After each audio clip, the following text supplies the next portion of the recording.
Dear Sangha, dear friends, welcome to Plum Village. We are in our winter retreat. We are halfway to our winter retreat. Several hundreds of us have been practicing together. And we have created an atmosphere of calm, solidity, brotherhood, sisterhood, and joy. And some of you have come for 1 week, 2 weeks, and you may feel that energy are generated by the practice of being together. The practice of Plum Village is simple enough for everyone to understand.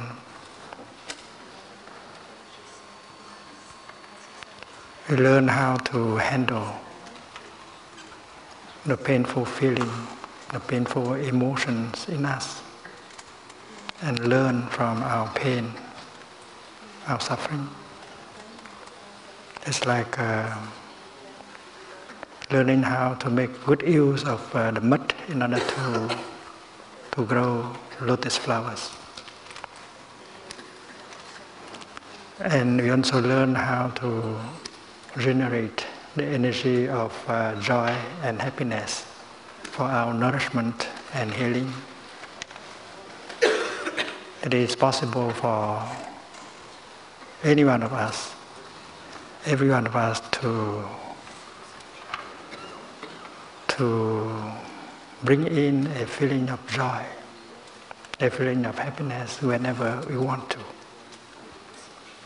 With the use of mindfulness, concentration and insight. So that is what we learn to do during the retreat, how to handle our suffering, how to create joy and happiness. We have been meditating in the last 3 weeks about the theme of going home. Everyone wants a home to come back to, a place where we feel comfortable, peaceful, fulfilled, a place where we are satisfied with ourselves. We don't want to do anything else, to go anywhere else. We feel peaceful and happy. And Christmas is a time for us to reflect on the theme of going home. According to the teaching and the practice offered by the Buddha, home is something available. And we need some practice in order to truly go home and feel the peace, the joy that we deserve.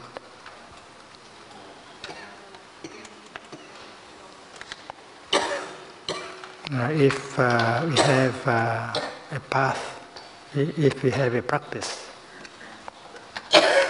a spiritual practice, and then we can go home at any moment of our daily life.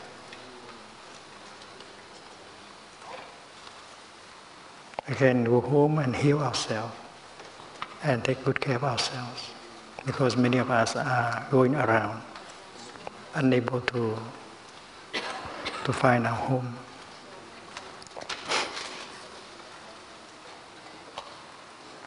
And Jesus Christ, when he was born, he was a refugee. He had to run. He was looking for home also.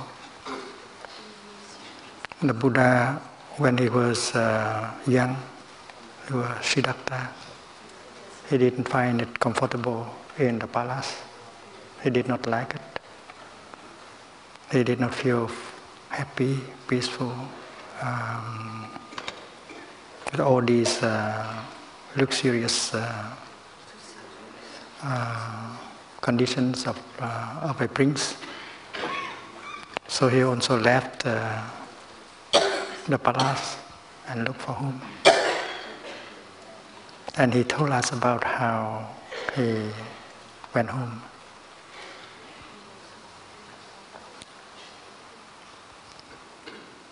There is a place within ourselves that he called the island within. The island within. And if you know how to go back there, and then you are home. Taking refuge in the island within oneself. We are made of body and mind. In Buddhism, we speak of 5 elements: body, feelings, perceptions, mental formations, and consciousness. Body and mind, it means nama-rupa, matter and energy. We are made of matter and energy. And we know that matter can be transformed into energy. And energy can be transformed back into matter. So they are very much the same. The same thing is true with body and mind. And we can learn, we can see body and mind in terms of energy. We can see Jesus Christ as energy. We can see Buddha as energy, and we can see ourselves as energies. We are made of energies, and we can recognize that energy in five forms: body, feelings, perceptions, mental formations, and consciousness. And these energies are producing energies.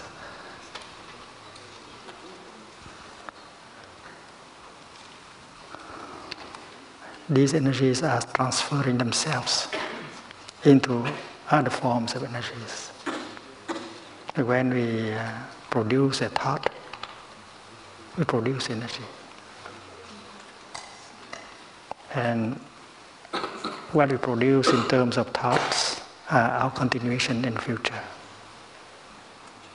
When we say something, we produce energy. And the energy of speaking can be seen as our continuation also. And when we do something with our body, we also produce energy. So these 3 kinds of energies we produce every day. And even if we don't see them, they are real, because the energies can never be lost. We know about the law of conservation of energies. You cannot destroy energy. You cannot make them disappear. You can transfer them, but you cannot destroy them. So what we think, what we say, and what we do, they are energies. And if our thinking is good thinking, right thinking, if what we say is right speech, and if what we do is right action, and then you have a beautiful continuation. Otherwise, they will be suffering. So, energies are transferring themselves. Energies are producing energies. And it is possible for us to assure a better future by taking care of our energies and make sure that they are generating good, wholesome energies for the future.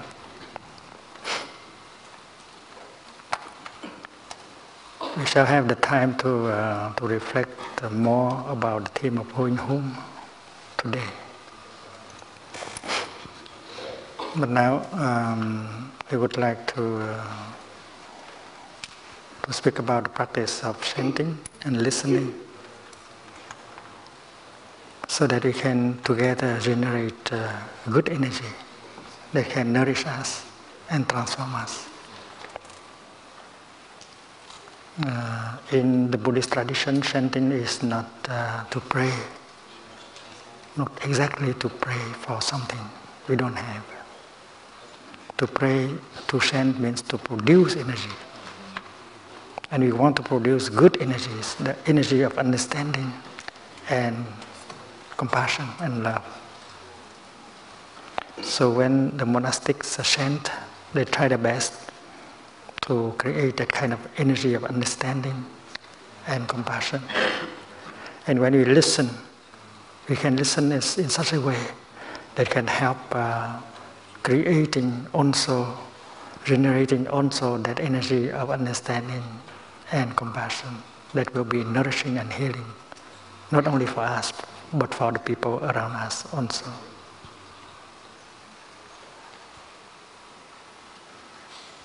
There is the energy of suffering in us. Every one of us has some suffering. And that suffering may have been handed down to us by several generations of ancestors. Sometimes we suffer and we don't know why we suffer like that. We don't understand that suffering. It does not seem that we have created that suffering. So it may have been transmitted to us by our father or grandfather or mother or great-grandmother. Because we are a continuation of our ancestors. And when the monastics practice chanting, tonight, this afternoon, they will chant the name of the Bodhisattva of compassion, Avalokiteshvara. And while chanting, they practice going back to themselves and recognize the energy of suffering in them. The energy of suffering that might have been transmitted to them by their ancestors.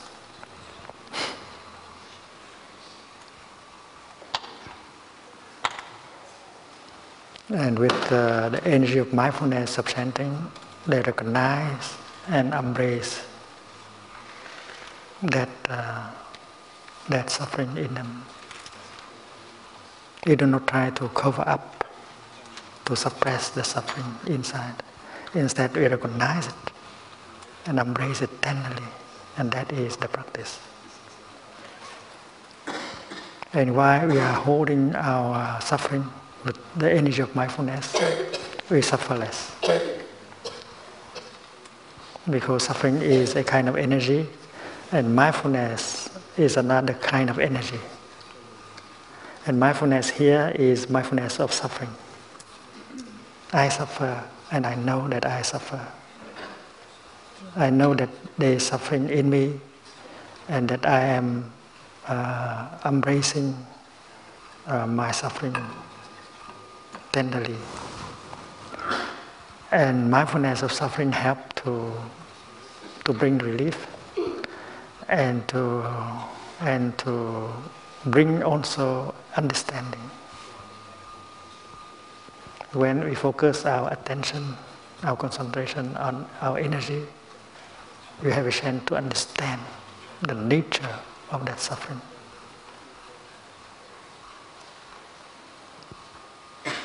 Usually we don't like to do that. We want to ignore our suffering. Because to be without suffering, we think that it's not pleasant.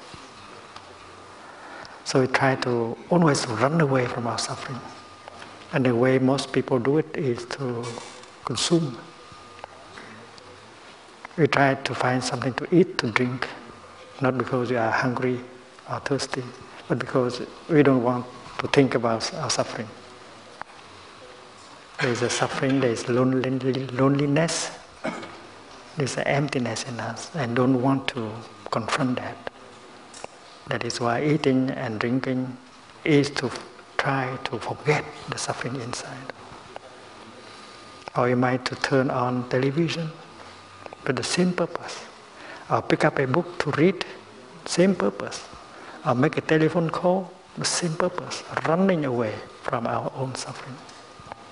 And that is why we never have a chance to understand our suffering. And the Buddha proposed the opposite.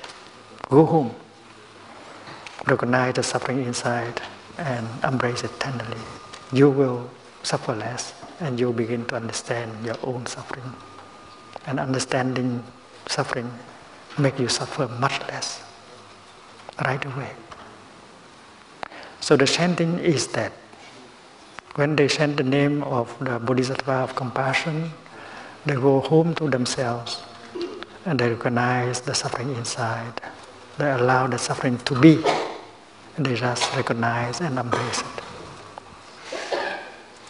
And when they chant the name for the second time, they are aware of the suffering in the people around them. Every one of us has suffering. And they also make an effort to recognize and embrace that suffering of the people in front of them, on the left, on the right, behind them.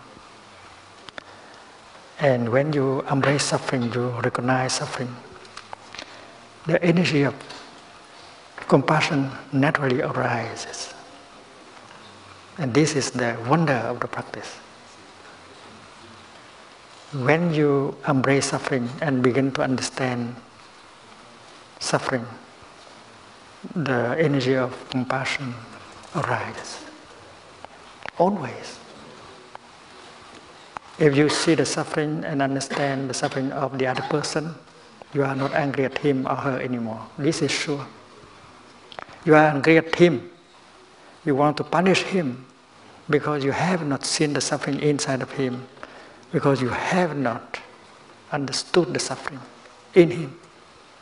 And if you, with the energy of mindfulness and concentration, recognize the suffering in him or in her, and understand the suffering in him or in her, compassion arises in you, and you don't hate, you are not angry at him anymore. This is simple to understand. So while chanting, you are recognizing your own suffering, and you recognize the suffering of the other person. So you allow the energy of compassion to arise and begin to heal you.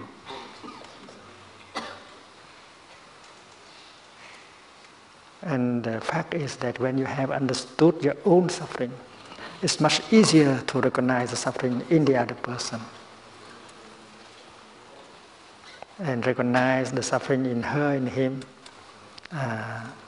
you begin to understand. And compassion also arises in you. You don't look at him or her with anger anymore. In fact, you are now capable of looking at the other person with eyes of compassion, which is a real transformation and healing. So when the monastic chant the name of the Bodhisattva of compassion for the third time, they reach out to the people in the world, suffering, war, despair, death is happening everywhere. And touching suffering like that allow them also to experience compassion arising. So this practice of chanting is very important. This is not exactly to pray, but to generate the energy of understanding and compassion. And when we are together, several hundred people doing the same thing, breathing mindfully, chanting mindfully, listening mindfully, generating the energy of understanding and compassion, we create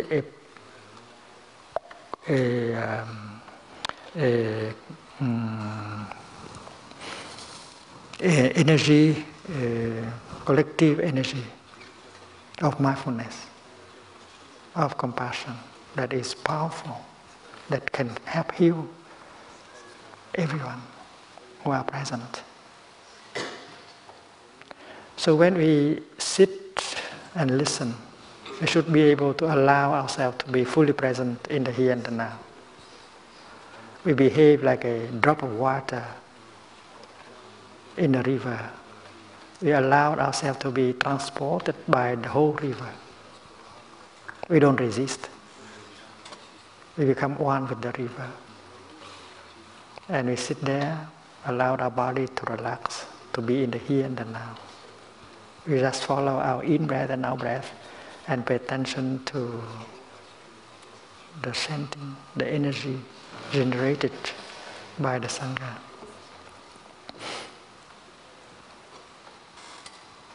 And then the energy, the collective energy of peace, mindfulness and compassion will penetrate into our body. If you allow that collective energy to penetrate into your body. And then it will help release the tension in your body and reduce the pain in your body. There is some amount of tension in our body. There is also some pain in our body. And if we know how to allow our body to relax, to be here and now,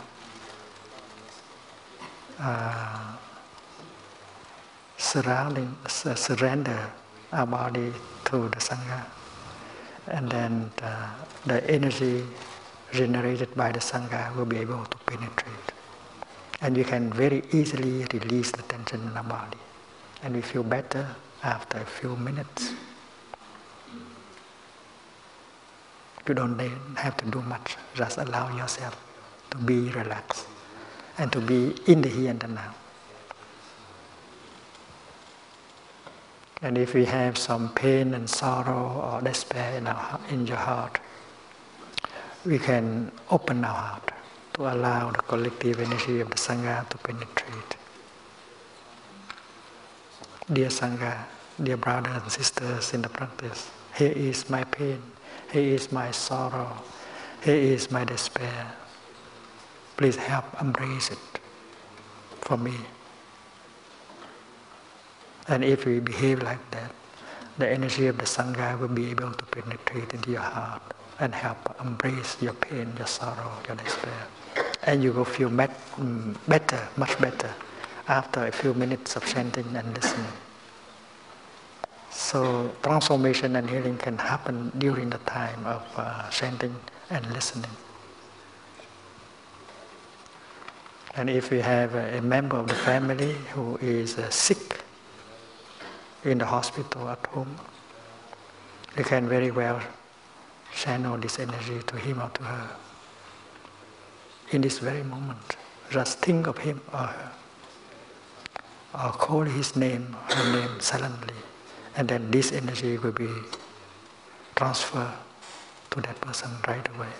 And at home or in the hospital, that person will feel relief. So this is a practice of generating the energy of mindfulness, peace, understanding and compassion, focusing on the suffering in us and in the world. Please allow ourselves to sit relaxingly and enjoy our in-breath and out-breath and allow ourselves to be in the zone of energy of the Sangha.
The next Dharma talk will be in French, and the next to next will be in English again.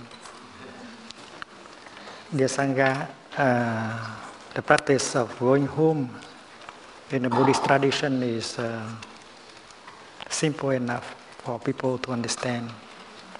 It's very deep practice, and it can bring result right away.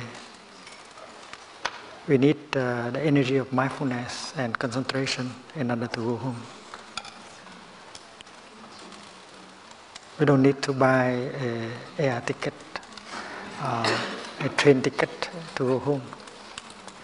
We need to ride on our in-breath, mindful in-breath and out-breath in order to go home. And every step we make can bring us home. And with the support of the Sangha, it may be easier. When you drink some tea, when you are having some tea,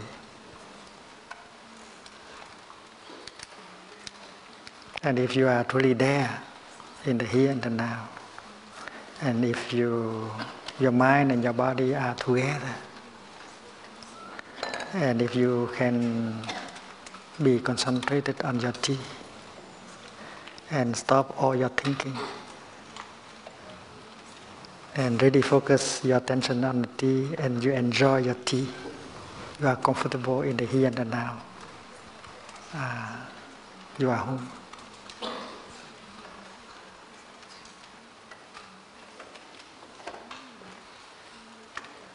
There is a kind of radio called NST, non-stop thinking, here. And maybe we have to learn how to turn off that radio in order to go home.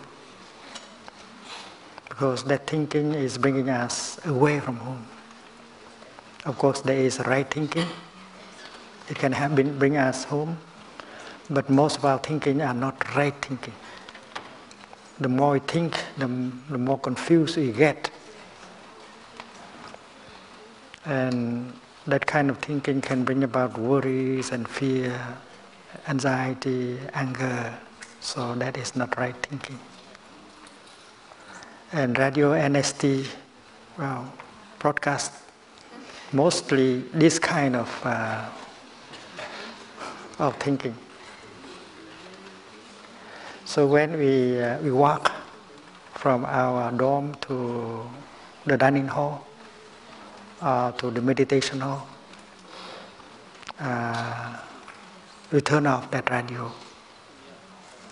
We have been practicing that from the beginning of this winter retreat. No talking and no thinking when you walk. And your attention, your mind focus entirely on your in-breath and your steps, your out-breath. When you breathe in, you may make 2 or 3 steps. And you really touch the earth with every step. If you are mindful, if you are concentrated, and every step helps you to get in touch with Mother Earth. And getting in touch with Mother Earth, you get in touch with all the wonders of life that have the power to heal and to nourish.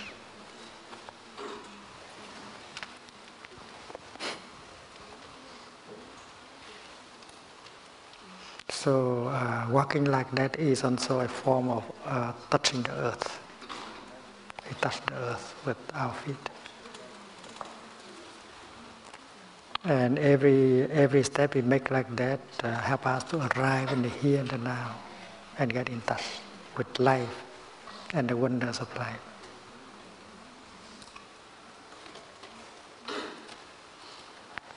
The more you are mindful, the more you are concentrated, the more pleasant is your step.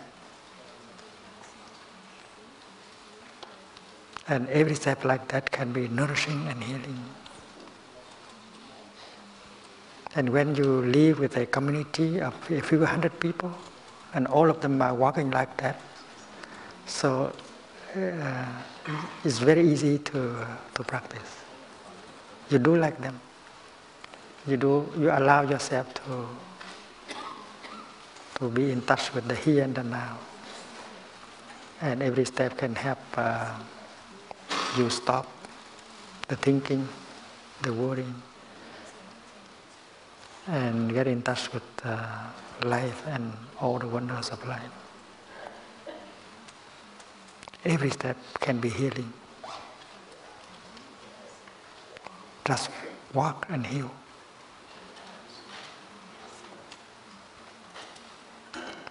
It's not difficult to turn off the radio of talking inside. If you find a pleasure of breathing and of walking.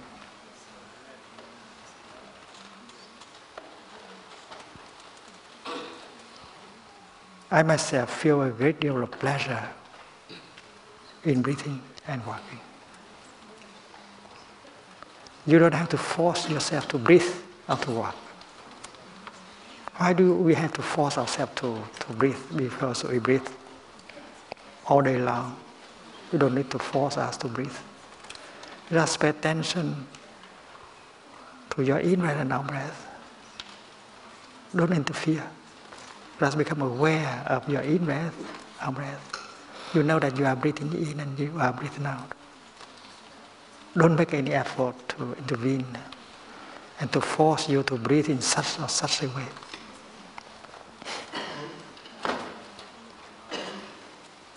And you find that to be alive and to be breathing in and out is a wonder. A person who is already dead does not breathe in, breathe out anymore, and you are alive. And you can enjoy breathing in and out.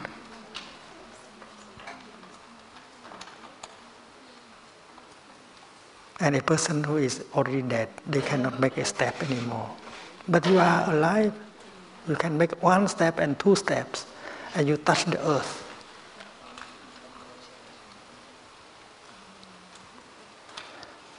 There are scientists who are now in the Skylab.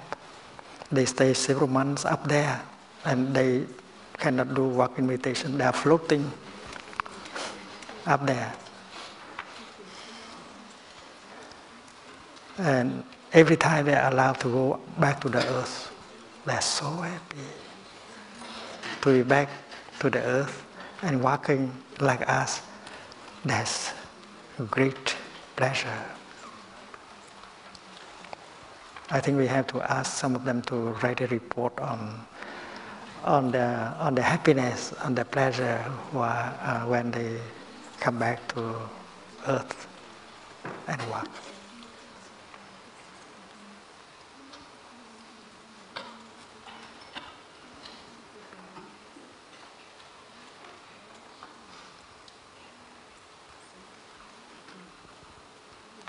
So every step brings you home. And your home is in the here and the now.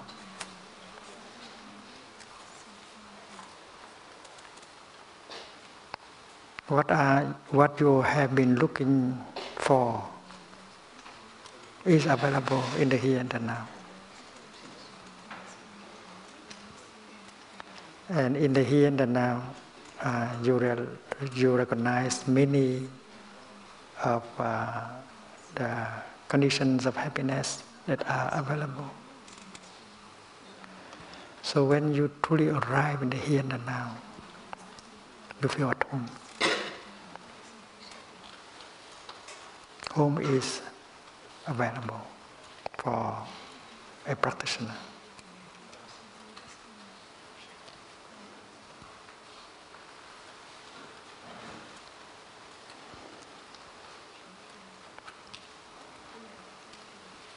The most wonderful Dhamma talk that has ever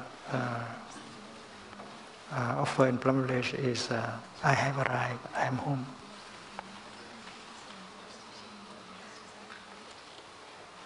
And we have been practicing, arriving and feeling at home.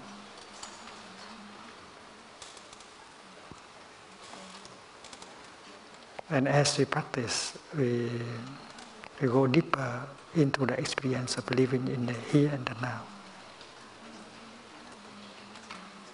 The joy and the happiness increase, and we get the healing and the transformation and the nourishment. We do not have to force ourselves to breathe or to walk. It is really pleasant to breathe and to walk. It's like drinking tea. You don't have to force yourself to drink tea. Drinking tea is a pleasure.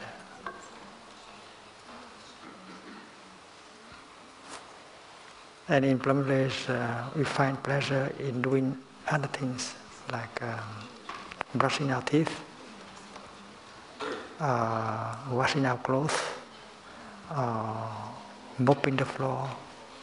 That is our practice. We should learn how to wash the dishes in such a way that during the time we wash dishes, we are home. We are not in a hurry. You enjoy doing the dishes. You are a Bodhisattva, you are a Buddha doing the dishes. Joy and happiness is possible during the time when you brush your teeth or wash the dishes.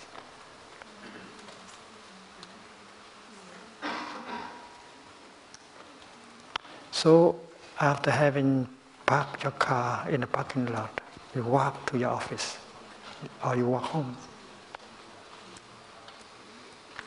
And every step can be pleasant. Every step can bring you home to the here and the now. You can walk like a Buddha, a Bodhisattva. And you don't have to put extra times in order to do that. You just enjoy. Every moment of our daily life is enjoyable. A number of people believe that they will be happy only if they have more money or fame or power. But there are those of us who don't need that much money, that power, that fame in order to be happy. Because we know that mindfulness and concentration are sources of happiness. When you have some tea, for instance, the amount of mindfulness and concentration determine the degree of your happiness.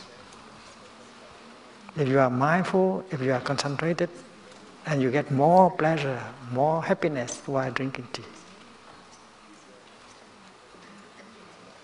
So it's not the money or the fame or the profit that make you happy, but mindfulness.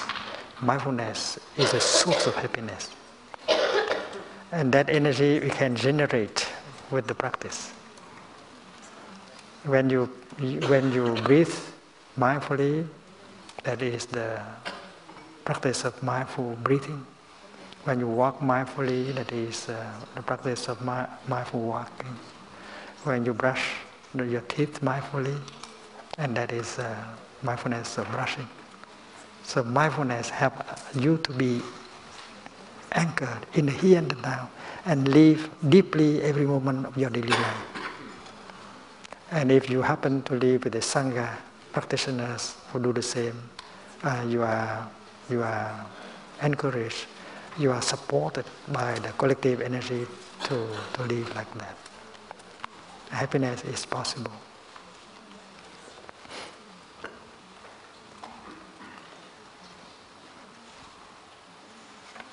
There is no way home. Home is the way. That means that you don't need time to go home. Because to go home is possible right here and right now, with every step, with every breath.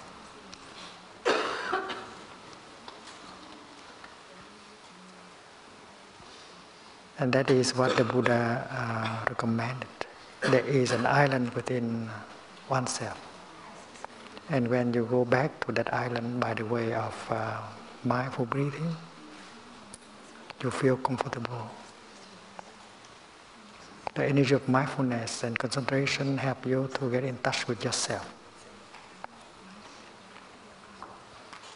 Body and mind are together when you breathe in mindfully. And when body and mind are together, you are well established in the here and the now. You know that you have a body, you have feelings, you have perceptions. And you are in touch with your body, with your feelings. And when you get in touch with your body and your feelings and your consciousness deeply, you get in touch with your ancestors. Because this body is not only your body, this body is the body of our mother, of our father, of our ancestors. So to get in touch with my body, I get in touch with the body of my father, my mother, and my ancestors. Getting in touch with the body, I am in touch with Mother Earth, because Earth is a mother for us all. Our mother is also a child of the earth. Our father is also a child of the earth. And the Buddha is also a child of the earth. And Jesus Christ is also a child of the earth. So when we get in touch with our body, our feelings, we get in touch with Mother Earth in us. Mother Earth is not just beneath our feet. Mother Earth is inside of us. The air belongs to Mother Earth. The atmosphere, the cloud belong to Mother Earth. And when we get in touch with Mother Earth, we get in touch with Father Sun at the same time, because without the sun, there is no life possible. So we are children of the sun. In the sutra, they call the Buddha the nephew of the sun. We are children also of the sun. Without the sun, there is no nothing. There will be nothing. So when you do work meditation and with mindfulness, you can feel that the sun is embracing you tenderly as a father. So mindfulness helps us to get in touch. First with our body, our feelings, our consciousness, and then we get in touch with everything, with life. And suddenly understanding arises that we are not a lonely, separated self.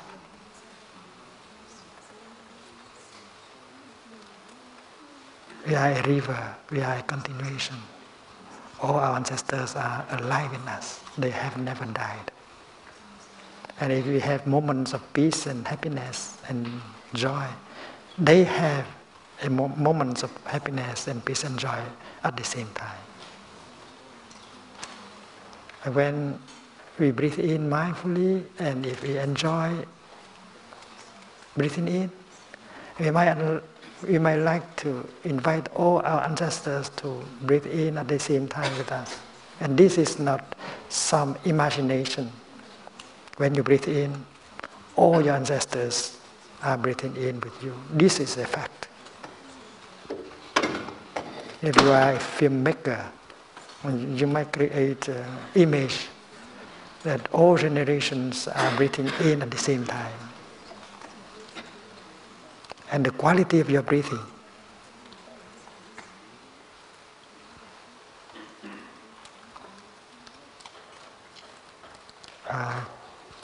is is the quality of your life. Peace, happiness, and joy. Because one in-breath can bring a lot of joy, happiness, and peace also. Breathing in, we can bring relaxation and peace to our body and the body of our ancestors that are in every cell of our body. And walking is also like that. When we walk, we can invite all our ancestors to walk with our feet, because these feet are not only ours, they are theirs also.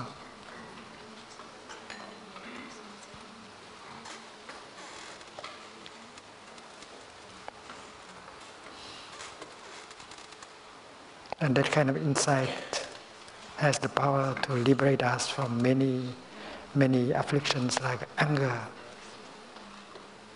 like complexes, like despair, and so on.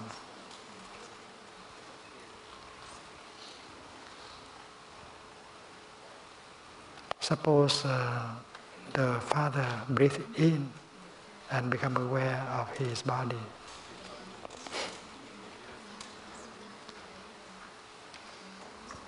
He can be aware that his body is the continuation of the bodies of many generations.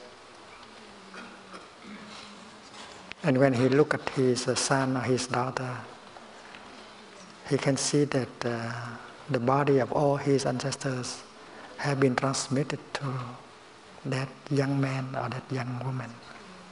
So the father sees himself in the son, in the daughter.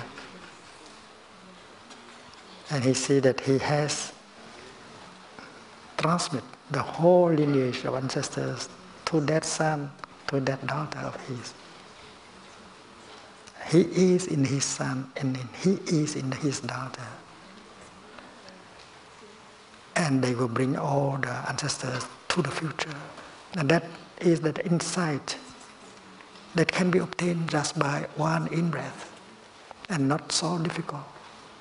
Mindfulness and concentration allow us to see that, things like that. Looking into the son or the daughter, you see the father, the mother, and all the ancestors. You see that you are not a separated self. And your son, your daughter, also not a separate self. The son, the daughter contain a multitude of beings. Not only human, but non-human also. So with that insight, it's no longer possible for you to get angry at your son or your daughter.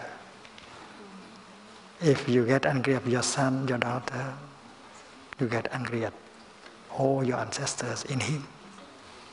If you try to punish your son and your daughter, you punish all your ancestors and yourself in him. So insight is always available with mindfulness and concentration. And with that insight, we are free from our anger, fear, separation, and so on. So the practice of mindfulness and concentration not only allowed us to live more deeply every moment that is given to us to live, but also they allow us to have the kind of insight that can help us getting out of afflictions like separation, loneliness. Loneliness is an illusion. You are not lonely.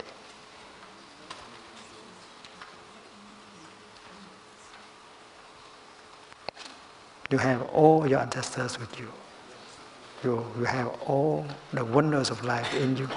You have Mother Earth and Father Sun in you. You are not lonely. Loneliness is a wrong perception, a wrong feeling. So with that kind of practice of breathing and walking, you get in touch. You find that you are not really lonely. And the feeling of loneliness may disappear. And many of us feel empty inside, and we are looking for something to fill up that vacuum in us. and you go around, continue to go around looking for something to fill it up.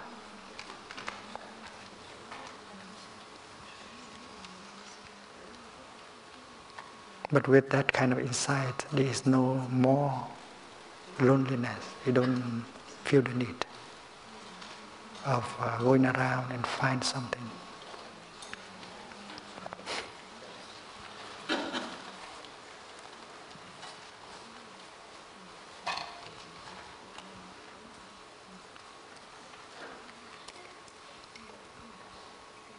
So it's true that every breath helps us to go home and to take care of us and to heal us.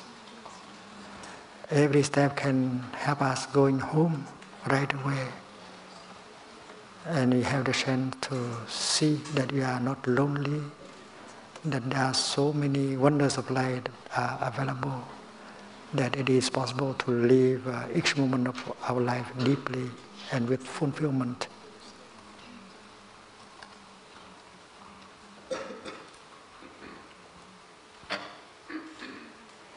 And the teaching of the Buddha on going home is very clear, very strong also.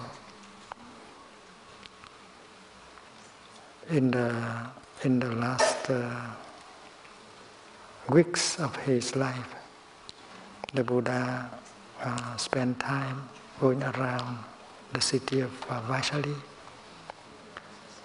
and visiting communities of practice, disciples, lay and monastics, and they urged them to follow that kind of practice. Go home to yourself and heal yourself. Take good care of yourself. You find everything you want at home. And there is an island of self inside of each of us. And if you go home, you are in touch with your ancestors, genetic ancestors, spiritual ancestors, and you are in touch with all the wonders of life, and that allow you to heal and to transform. And the Buddha gave that kind of teaching to every group that he visited before he went north to his hometown.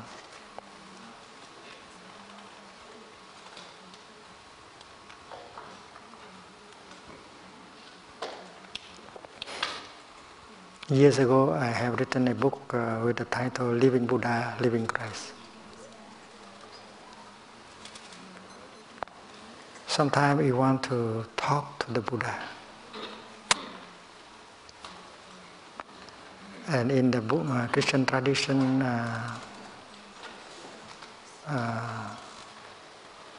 you should get in touch with Jesus and with the way of prayer. You have to pray to Him. So if we know that Christ is still alive, only when we believe that Jesus Christ is still alive that we can pray to Him.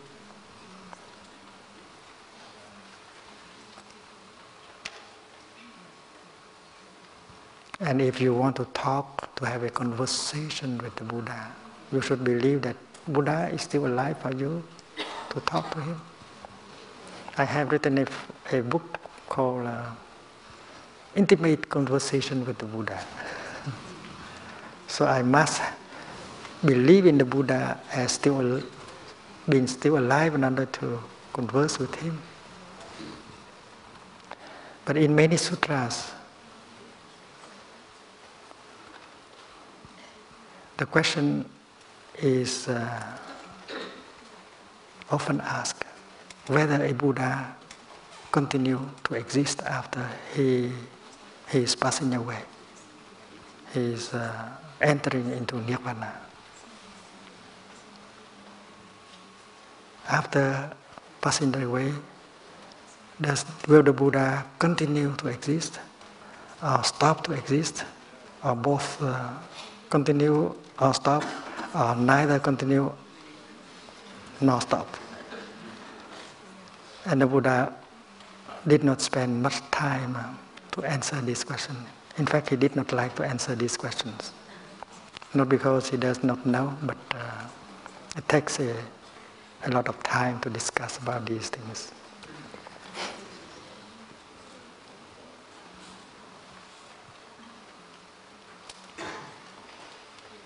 The birth of Jesus into this world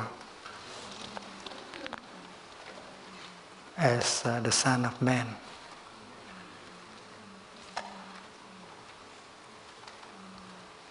We may like to reflect a little bit on it.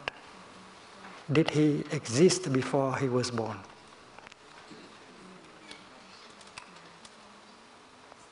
In the Gospel, it said that God sent His Son. So He must have existed before He was born. In Bethlehem, right? But in the Buddhist teaching, if you exist already, you don't have to be born. Because in our thinking, to be born means from nothing you become something. From someone you become, from no one you become someone. If you already exist, why do you have to be born?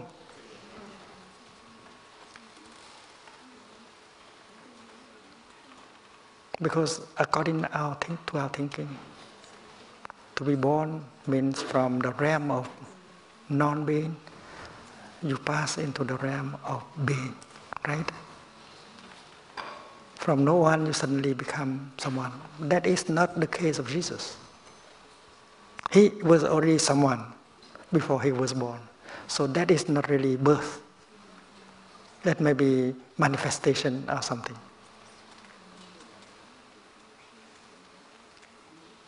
And I would like to invite our Christian friends to reflect a little bit on that.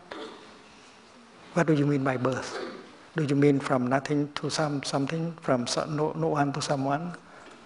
Or you think that is only a new manifestation of Jesus in the form of the Son of Man?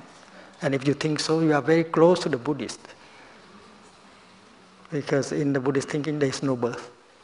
There's only manifestation and new manifestation. Because when you look at the cloud, you ask where the cloud has come from. Has it come from nothingness? And after some time, you say, no, it has not come from nothingness. It has come from the ocean, the vapor, the water vapor, and the sunshine. So it has not come from nothing. And the appearance of the cloud is not really a birth. It is a continuation. It is a manifestation, a new manifestation. And then we continue with the meditation. What happened when the cloud dies? Is it possible for a cloud to die? And that is meditation. And to die means from something you become nothing at all. From someone you become no one at all. That is our thinking of dying. But that doesn't apply to the cloud. A cloud cannot die. A cloud can become snow or rain, ice, but it cannot become nothing. So that is nature of the cloud. So what does it mean to die? To die means to change the form of, to change form, to manifest otherwise. You don't manifest as something floating anymore, but you manifest as something that is falling down like rain. So there is no real dying. And do our brothers and sisters in Christianity think of Jesus in the same terms? The nature of Jesus is the nature of no birth and no death.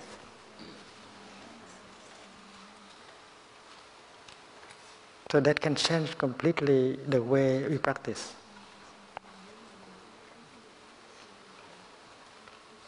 And we don't have to use the expression the living Christ, because we use the expression the living Christ because many people think that Jesus has already died. And when one died, one is no longer there for you to pray. So we need a living Christ in order to pray too. So what is going on in the Buddhist circle? Do they believe that the Buddha, after dying, is no longer there, or he continued? And the question has been asked several times during his lifetime. And it requires deep meditation. The talking will not be able to satisfy us.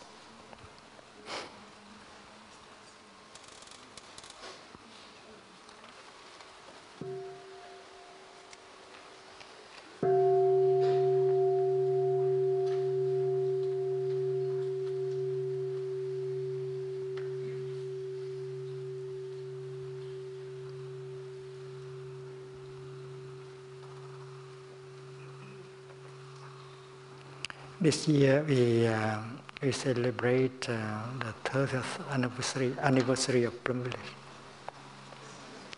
And among the things we do for the celebration is to organize a 21-day retreat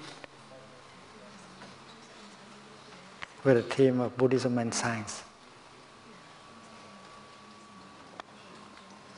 Because we believe that a dialogue between scientists and yogi, Buddhist practitioners, can be very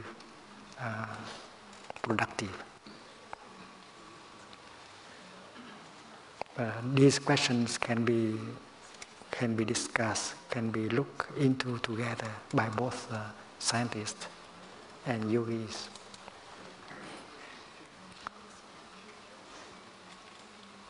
In physics, in chemistry, we have the law of the conservation of matter and energy.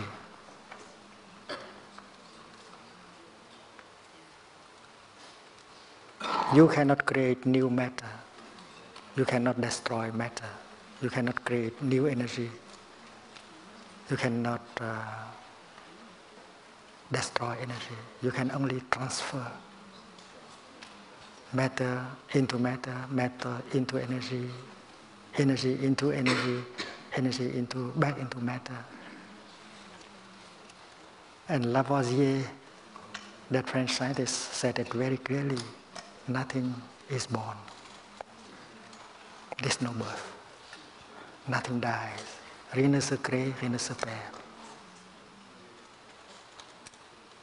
It sounds like the Heart Sutra, because in the Heart Sutra we learn that there is no birth and no death.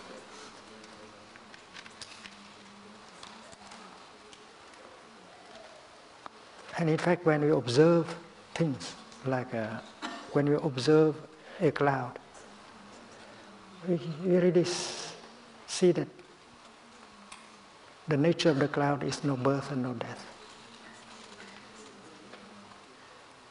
Because in our thinking, to be born means from nothing you become something. But the cloud has not come from nothing. So that is not birth, that is a manifestation, a new manifestation.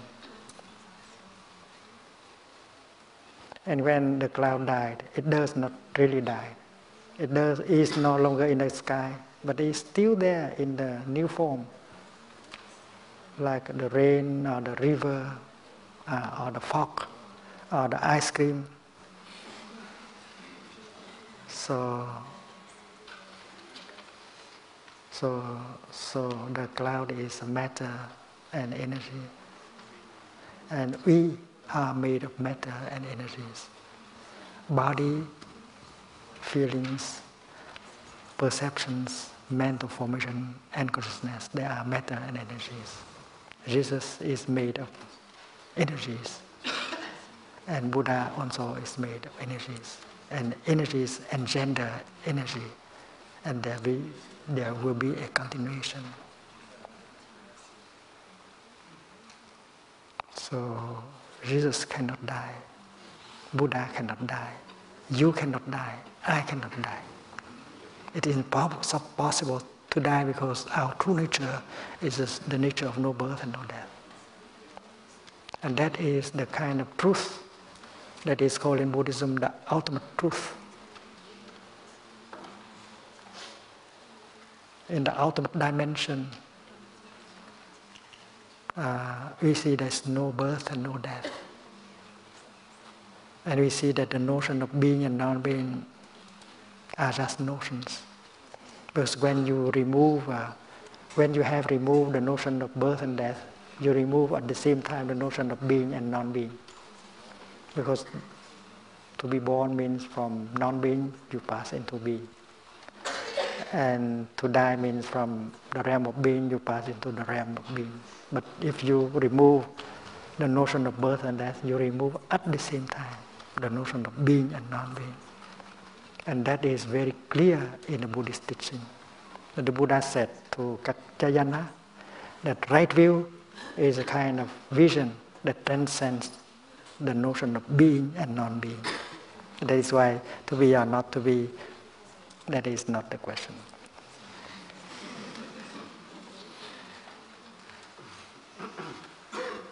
So let us transfer this kind of vision to Jesus Christ, to the Buddha. And we see that the nature of Jesus is the nature of no birth and no death. And we cannot say that Jesus is or Jesus is not. Because we cannot describe Jesus in terms of being and non-being, birth and death. And the same thing is true with the Buddha. You cannot describe the Buddha in terms of is or is not.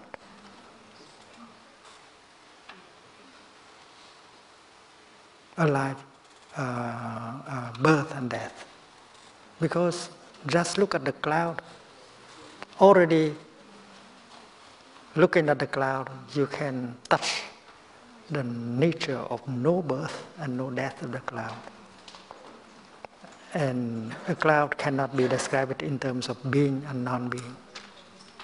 You think that it's not there, but it's not true. When you don't see any cloud in the sky and you say that the cloud is not, it's not true. The cloud is free from the notion of birth and death.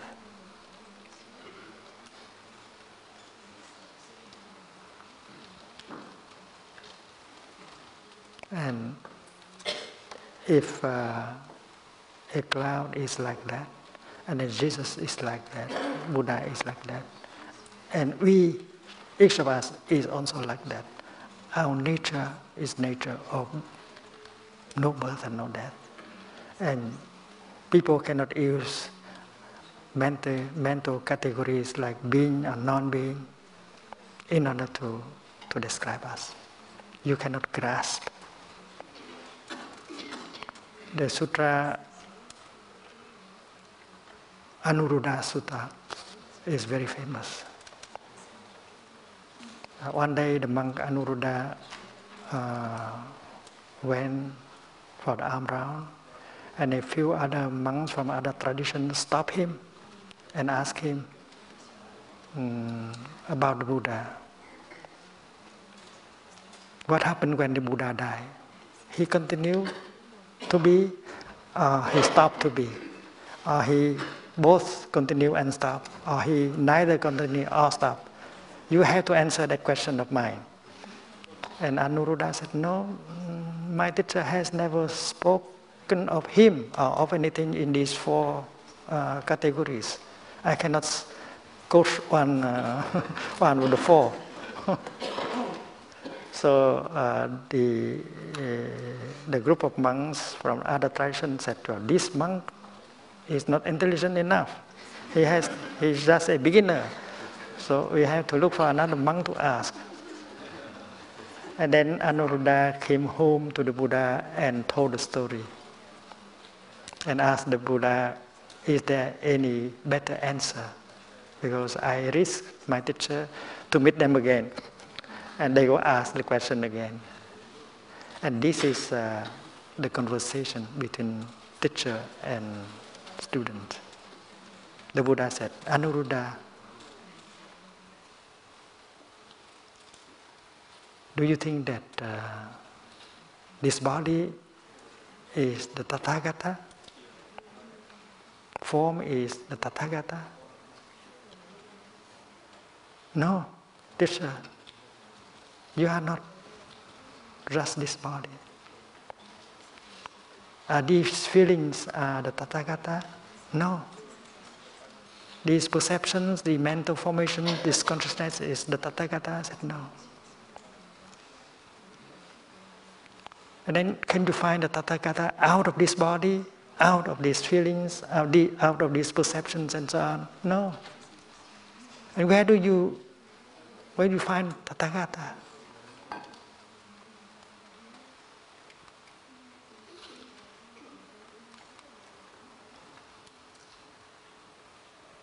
And the Buddha said, Anuruddha, I am sitting in front of you, and yet you cannot grasp me. You cannot tell who I am. The same with the five aggregate, or outside of five aggregate. You cannot find me, even I am sitting in front of you. How can you expect to find me after I pass away and to decide whether I will be or will not be, and so on? So even you have a perception and you believe in your perception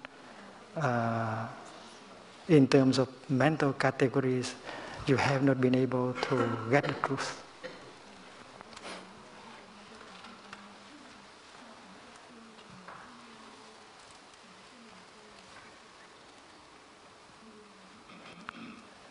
When we perceive someone or something, we have a perception. But that perception cannot represent the truth. When you perceive a cloud, you describe the cloud in terms of birth and death, being and non-being. And that is why you cannot, you do not have a correct understanding of the cloud. That correct understanding is described by the Buddha in terms of right view. Right view is free from the view of birth and death, being and non-being. And we are only using these mental categories in order to grasp reality. I think scientists of our time, especially in the realm of quantum physics, begin to realize that with our mental categories, it's almost impossible to grasp the nature of quanta. We cannot understand the nature of the quanta in terms of being and non-being, birth and death, and so on.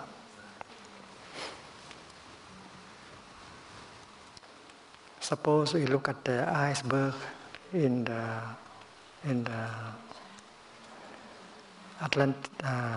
the northern part of northern pole of the earth. What we see is a very small tip of ice above the level of water. What we do not see is the huge mountain of glass, of ice beneath. So our perception is like that. We see a little bit and we think that we have seen everything. We have seen the image of a cloud and we think that we have seen the cloud. And we distinguish between cloud and non-clouds.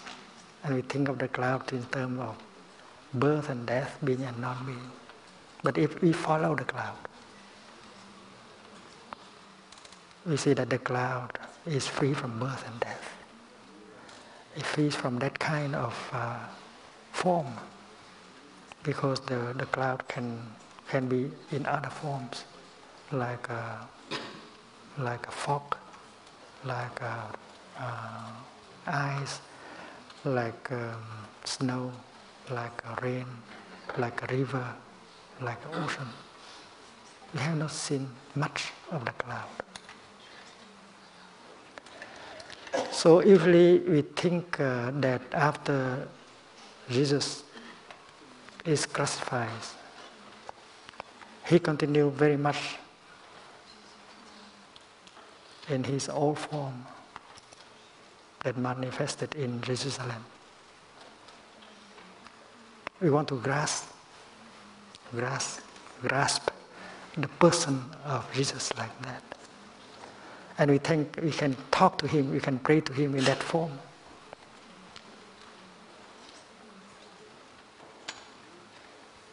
But that is only a tip of the iceberg. You have not seen much. There is a story of two followers of Jesus that walk to the town, to the village of Emmaus. That's just 3 days after the crucifixion of Jesus.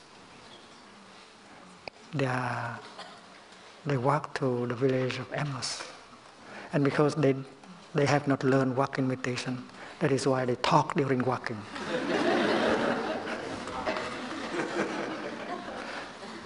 They don't stop the talking, and they don't stop the thinking. They talk a lot about what happened to Jesus after crucifixion. And then another person came along and walked with them and listened to their talks. And then at one time he stopped them and said, "What both of you are talking about?" And the two men said, "Well, it does not seem that it seems that you have come from somewhere else. You have not heard anything that has happened in Jerusalem in the past few days. Jesus Christ was crucified."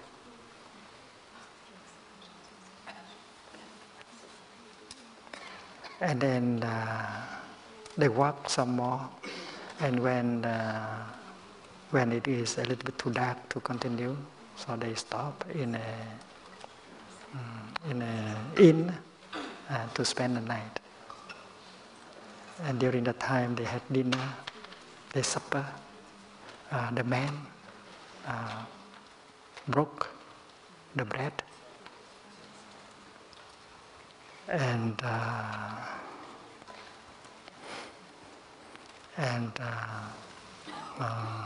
give the bread, and the two Jesus followers recognized that this is the living Jesus who has been walking with them, and he is not really dead. He is in his new form, and he has walked with them for a few kilometers, and yet they did not recognize him as Jesus. Only they recognized him when he broke the bread and give it to them. I do not think that you have to believe in the story. Whether you believe in the story as true or not true, well, you can learn a lot from the story. There is a way of breaking the bread. There is a way of eating the bread that is specific to Jesus.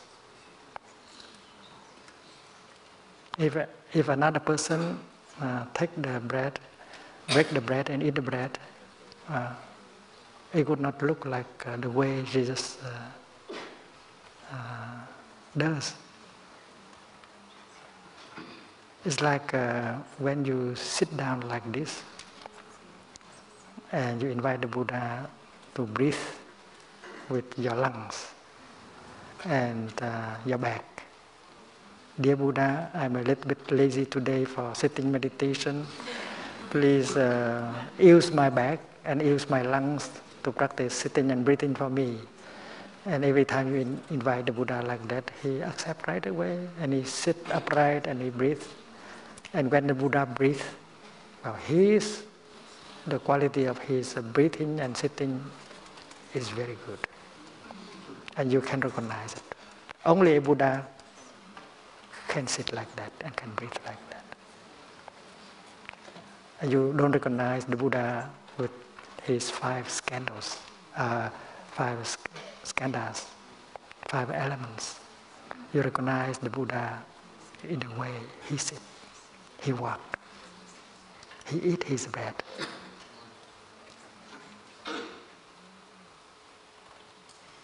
And whether that person, that third person, has the same skandhas with Jesus Christ or not, that does not matter.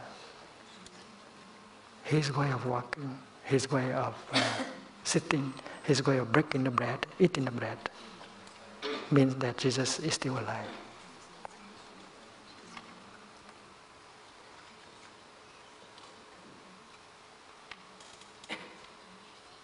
And you may find other people who can walk like that, who can sit like that, who can break the bread like that. And they are also the continuation of Jesus Christ.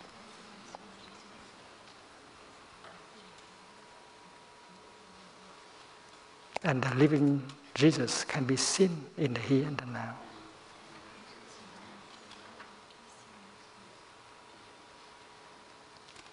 Our Sangha, our community here is a continuation of the Buddha's Sangha. Because each one of us, whether we are monastic or lay people, we live our daily life in such a way that we can generate energy of mindfulness and concentration and joy and peace every moment, with every breath, with every step. And if each of us can generate this energy of mindfulness and concentration and joy and peace, we are the Buddha, we are the continuation of the Buddha. There is no complex. Because the way we walk shows that the Buddha is here. Because the way we breathe shows that the Buddha is alive. We don't need to have an exact picture of Siddhartha in order to have the Buddha. We should not be attached to that picture 2,600 years ago. Then the Buddha in the present moment, you have to recognize him in many forms. He can be very young. He can wear jeans. He might be using a telephone with mindfulness. You have to recognize him in his many new forms. So it is possible for us to have a intimate conversation of the Buddha at any time. He is you because you are a continuation of the Buddha. Because when you are walking, you touch the earth. You generate the energy of mindfulness and concentration. You feel calm, you feel peaceful. You feel a sense of fulfillment. And you are the continuation of the Buddha. There is no complex. It is possible to be a Buddha in the here and the now. You feel at home. You don't feel that you need anything else. You don't need to go around and around anymore. You have arrived. You feel you are home. You are the real continuation of the Buddha. So a cloud does not have to be floating up there to be a cloud. A cloud can be flowing like a river, and looking into the river, we see the cloud. You have to recognize your cloud, your beloved cloud, in your tea. Every time you pick up your tea, be mindful. Bring your mind home to the body and establish yourself in the present moment. And then you can see your beloved cloud here. Your cloud has never died. And you are drinking your cloud. And that is enlightenment. That is mindfulness. That is insight. So for those of us who practice mindfulness, the Buddha is available in the here and the now, in his new forms. And the Buddha can be inside of us. Anyone who is inhabited by the energy of mindfulness, concentration and insight, anyone who has a sense of peace, compassion, is a continuation of the Buddha. The Buddha is available. There is no doubt that after dying, the Buddha continues. But his way to continue always follow the truth of impermanence, of impermanence of no self. Because a cloud does not have a self in order to continue. A cloud can be joined by many other clouds. And a cloud can produce rain and snow and river. So there is always input and output.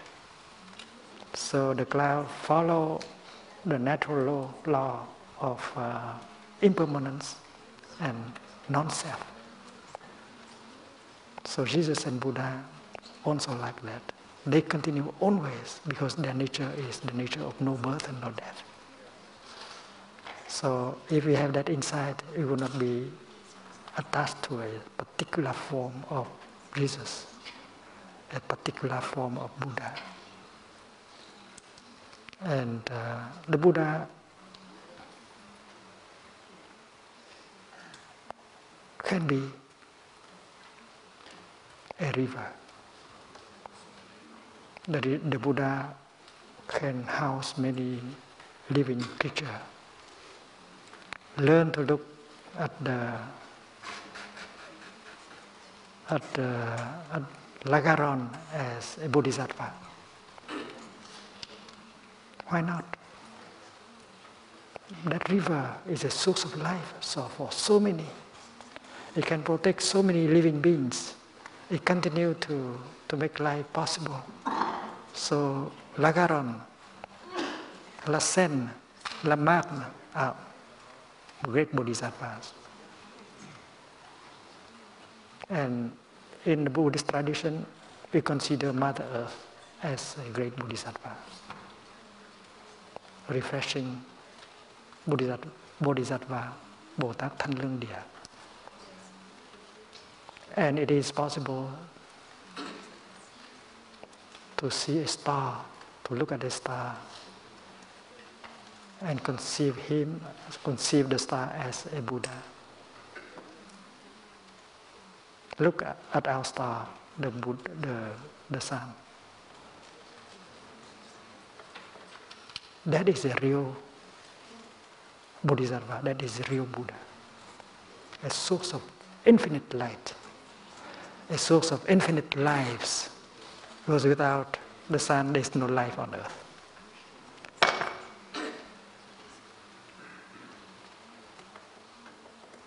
Jesus is also a son of the sun. The Buddha is also a son of the sun. And all of us are children of the sun. And the sun is the Buddha of infinite light, of infinite life. And suddenly we discover a new kind of relationship with the Buddha. When you practice walking meditation, you might allow yourself to be embraced by Father Sun. Father Sun is not up there only. He is inside of you. Without Father Sun, there is no you. You are a continuation, you are a manifestation, a continuation of Father Sun.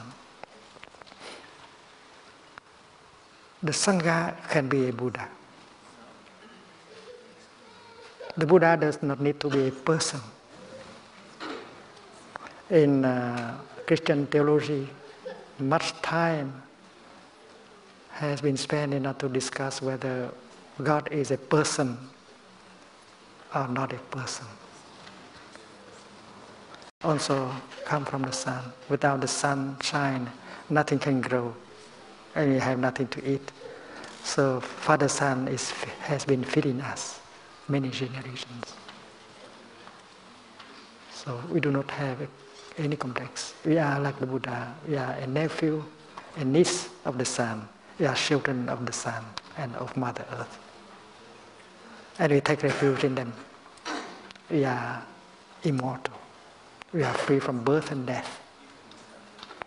Our nature is the nature of no birth and no death. And now scientists begin to recognize that energy and matter, they are not born, they don't die. Rien ne se crée, rien ne se perd, tout se transforme. Only if scientists know how to apply that kind of insight into their daily life and overcome fear of being and non-being, and touch the nature of interbeing. There is no being, there is no non-being, there is only interbeing.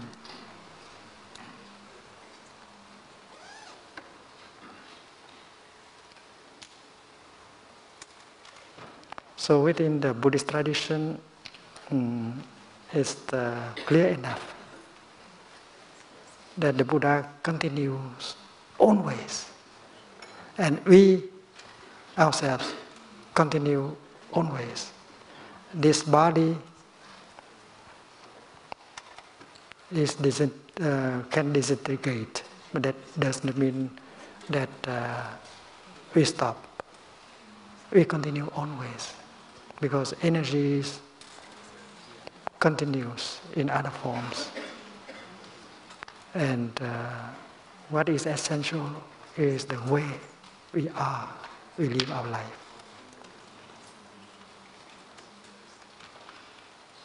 When we walk, when we sit, when we eat, when we work, there is an art that can help every moment of our daily life peaceful, happy, compassionate. And that will ensure a beautiful and good continuation.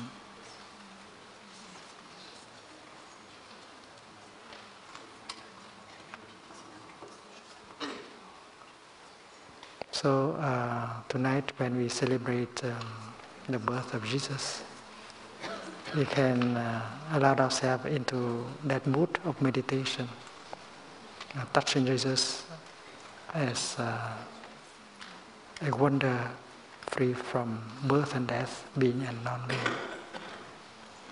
And that kind of insight may help us transcend our sorrow, our fear,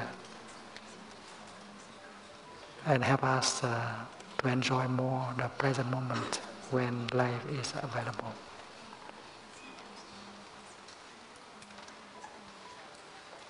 Merry Christmas.